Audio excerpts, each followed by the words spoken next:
Within the qualifying process, it's important to determine if the client has a checking account or a debit card.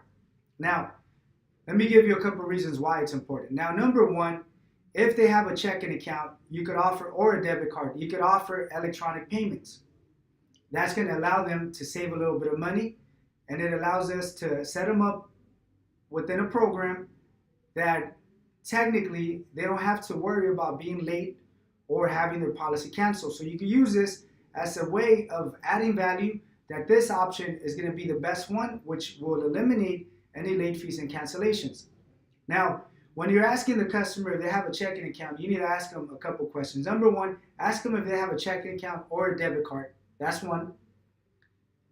Find out if they would be willing to use that checking account or debit card for the payments to be electronically deducted from their checking account every single month. Let them know that this is an option. It helps them save a little bit of money, but the insurance company will be deducting the payment every single month. Are they okay with that? Number three, do they have their checking account information available, or do they have the debit card? It's important to determine if they have the information, because if they don't have that information, we're not able to process the application without the checking account information or the debit card information, which means if they don't have it, we're not going to offer an option that we are not able to process. Don't assume only because they have one that they're willing to use it, that they want to use it, and that they have it available. Always ask, do you have a checking account? Yes. Are you willing to use a checking account for the company to electronically deduct the monthly payments from your checking account? It allows you to save a little bit of money, but also the benefit is that your payment will never be late and you're never going to let your policy cancel, which means you're going to eliminate any additional fees.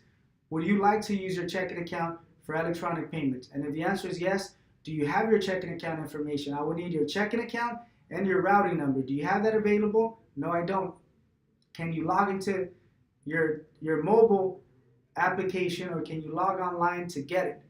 Or do you have something in your cart? And if the answer is yes, then you're going to keep this in mind and you're going to put it on the notepad. They have a checking account, they have it available, and they're willing to use it. If they don't, we're going to offer a direct payment, meaning that they'll make the payments themselves. Now, another reason why it's important to ask them if they have a checking account or a debit card, simply because when you're in the process of introducing the initial payment, at least you have an idea that they have a different method besides cash.